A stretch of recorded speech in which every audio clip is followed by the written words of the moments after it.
अस्सलाम वालेकुम, मैं हूं शाइस्ता आमिर आपके साथ और इस दुआ के साथ कि अल्लाह ताला आप सब लोगों को हमेशा खुश रखे, खैर आफियत के साथ रखे। आप देख रहे हैं आपका अपना यूट्यूब चैनल शाइस्ता आमिर। आज की इस वीडियो में बात करेंगे कनाडा का SX1 वीज़ा। इसे कौन लोग अप्लाई कर सकते हैं, इसके आपको बेनिफिट क्या होंगे, इस वीज़े को आप क्यों अप्लाई करें और क्या डॉक्यूमेंट्स चाहिए इसके लिए। तो इस वीज़े की हम डिटेल से बात करेंगे। कनाडा का जो SX1 वीज़ा है बेसिकली विज़िट वीज़ा है और इस वीज़े के लिए ना तो आपको कोई आर्ट्स चाहिए, ना कोई डिग्री चाहिए, कुछ भी नहीं चाहिए। नॉर्मल विज़िट वीज़े की तरह आप इसे अप्लाई करेंगे। इसे कौन लोग अप्लाई कर सकते हैं, क्या रिक्वायरमेंट्स हैं। सिंपली रिक्वायरमेंट्स इसकी विज़िट वीज़े वाली हैं। अब इसे बेनिफिट्स क्या होगा, आपको बेनिफिट इसका ये होगा कि आप नॉर्मल विज़िट वीज़ा जो अप्लाई करते हैं तो उसके चांसेस कम होते हैं, लेकिन अगर आप ये वीज़ा अप्लाई करेंगे तो इसके चांसेस वीज़ा लगने के ज़्यादा होते हैं। अब मैं बताती हूँ क्यों होते हैं।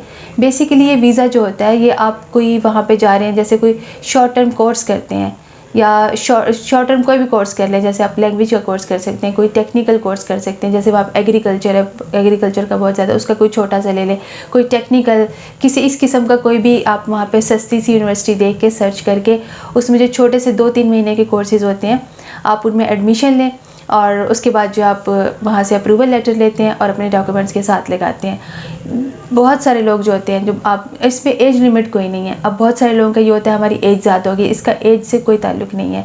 आपके पास कोई डिग्री है नहीं है, इससे कोई फ़र्क नहीं पड़ता। बहुत सारे जैसे लोग हैं, जैसे डॉक्टर्स हैं, इंजीनियर्स हैं और इसी तरह के बहुत सारे लोग हैं, तो इन्हें जाने के लिए वहाँ पे एक जो है लाइसेंस चाहिए होता है, तो इसकी ज़रूरत नहीं है। ये लोग इसलिए अपनी इमिग्रेशन अप्लाई नहीं कर सकते क्योंकि पहले उन्हें वहाँ से वो लेना होता है। सिंपली आप क्या करें, किसी यूनिवर्सिटी में कहीं भी जाके वहाँ पे एडमिशन ले, छोटा सा किसी भी आप कैटेगरी में ले सकते हैं जो आपको ठीक लगती है और वहाँ का आप अप्रूवल लेटर मंगवा लें तो आप लोग आसानी से जा सकते हैं। दूसरा, जो लोग ऑलरेडी जॉब कर रहे हैं, कोई भी जॉब कर रहे हैं और वो लोग मूव करना चाहते हैं कनाडा में, उनके लिए भी बहुत आसान तरीका, आप जहाँ भी जॉब कर रहे हैं उसी से रिलेटेड किसी कोर्स में एडमिशन ले लें या किसी भी कोर्स में एडमिशन ले लें।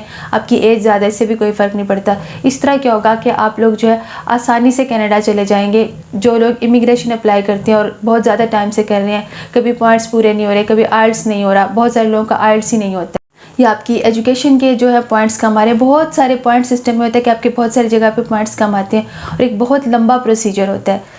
इससे बेहतर है कि आप ये वाला जो मैं बता रही हूँ SX1 वीज़ा, ये अप्लाई कर लें।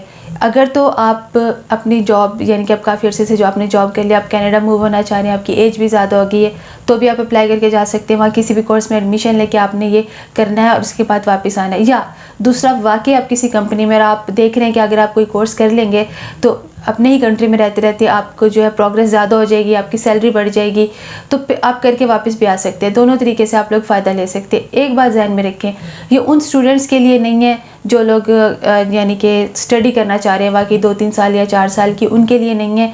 या आप कह लें कि शॉर्ट कोर्स के लिए, या तो आप अपनी कंपनी में कोई कोर्स करके वापस आना चाह रहे हैं या फिर आप परमानेंटली कनाडा सेटल होना चाह रहे हैं, तो उसका ये एक आसान तरीका है, आसान और सस्ता तरीका है और कम टाइम वाला तरीका है। ये विज़िट वीज़ा है। विज़िट वीज़े की 3 कैटेगरीज़ हैं। एक तो नॉर्मल विज़िट वीज़ा है, दूसरा बिजनेस विज़िट वीज़ा है कनाडा का, और तीसरा ये वाला वीज़ा है study visa, short term study visa, जिसे ऐसी इसकी कैटेगरी आएगी। जब आप ओपन करेंगे गूगल पे जाके तो ये कैटेगरी आएगी इसकी। तो आपने ये वाला वीज़ा सेलेक्ट करके इस पर अप्लाई करना है। डॉक्यूमेंटेशन सेम है जो विज़िट वीज़े के होते हैं। सिंपल, आपको एक्स्ट्रा डॉक्यूमेंट क्या लगाना है इसमें, आप जिस भी यूनिवर्सिटी या जहाँ भी आप लोग किसी भी स्कूल में अप्लाई करेंगे, किसी डिप्लोमे के लिए या किसी लैंग्वेज के लिए, आप वहाँ पर जब अप्लाई करेंगे तो आपको अप्रूवल लेटर आएगा, आपने वो देना है। उस बाकी डॉक्यूमेंट्स के साथ अप्रूवल लेटर लगाना है तो आपका ये वीज़ा आ जाएगा। और सेम है, बैंक स्टेटमेंट आपकी होनी चाहिए। हाँ, और आप 2 माह या 3 माह का जितना भी कोर्स करना चाह रहे हैं, मिनिमम कोर्स सेलेक्ट कीजिएगा, क्योंकि उसमें क्या होगा, एक तो आपको वहाँ पर फ़ीस कम देनी पड़ेगी और वैसे भी यूनिवर्सिटी या कोई कॉलेज या स्कूल वो सिलेक्ट करना है जिसमें कम से कम फ़ीस होगी। तो एक तो वहाँ पे फ़ीस कम देना पड़ेगी और दूसरा, आप अपने अकाउंट में इतने पैसे शो कीजिएगा कि अगर आप 1 महीना या 2 महीना कनाडा में रहते हैं तो आप अपनी फ़ीसें दे के वहाँ पर रह सकते हैं, आप बर्डन नहीं बनेंगे, ऐसा कोई इशू नहीं होगा।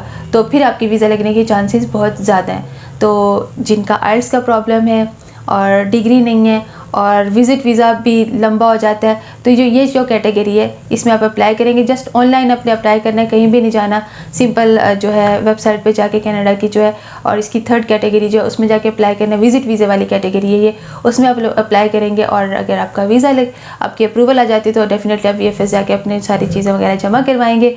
तो ये सबसे आसान तरीका है कनाडा जाने का। आप लोग ट्राई करके ज़रूर देखें, जो लोग जाना चाह रहे हैं, जो लोग सोच रहे हैं उनकी एज ज़्यादा हो गई है या ऐसा कोई इशू है, या आप खुद मूव होना चाह रहे हैं, फैमिली समेत मूव होना चाह रहे हैं, बहुत अच्छा। क्योंकि कनाडा जाकर आप लोग क्या कर सकते हैं, अपने विजिट वीज़े को चेंज कर सकते हैं, वर्क वीज़े में रेजिडेंसी ले सकते हैं। कनाडा जाकर आप लोग सब कुछ कर सकते हैं। कनाडा में ऐसी कोई रिस्ट्रिक्शन नहीं है, सिर्फ एंट्री चाहिए होती है, और एंट्री का आसान तरीका यही वाला है। तो कनाडा में एंट्री का सबसे आसान और सस्ता तरीका यही वाला है, कनाडा का SX1 विजिट वीज़ा। तो जो लोग भी जाना चाह रहे हैं ज़रूर ट्राई करें। इंशाल्लाह मिलते हैं नेक्स्ट वीडियो में। अपना बहुत सारा ख्याल रखिएगा, दुआ में याद रखिएगा। अल्लाह हाफ़िज़।